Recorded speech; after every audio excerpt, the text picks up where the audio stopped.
I attended a lecture last night by a Buddhist monk, Ajahn Brahmali. He addressed the topic, can there be a secular Buddhism? That is, a Buddhism that is kind of scrubbed clean of the religious aspects of Buddhism.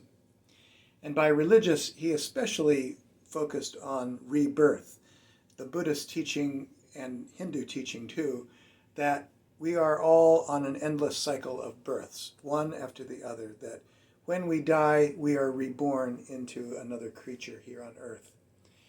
He said a number of interesting things. One is that the Western mind is more sort of science-based, and by science he means more materialistic, and therefore the more metaphysical beliefs, like belief in rebirth, strikes a Western mind as too religious, too incredible to believe. And yet they're attracted to Buddhism. A lot of people in the West are. And so they want to embrace Buddhism, but without this belief in rebirth, because it just seems too supernatural. He also said that when we approach any kind of religious matter, that we need to do so with humility. That is a sense of, I don't know. It could be.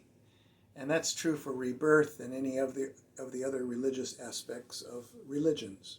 So if you combine this idea of the Western mind being conditioned by an overly materialistic worldview and a need for humility, he says, looking at Buddhism in this way, Buddhism only makes sense with its religious aspects, including the doctrine of rebirth. So there is no secular Buddhism in his view. If you take away the religious aspects, then really Buddhism is no longer Buddhism. I'm Jeffrey. I'm a spiritual companion. I would love to hear what you think about this. My website is interiorspaciousness.com.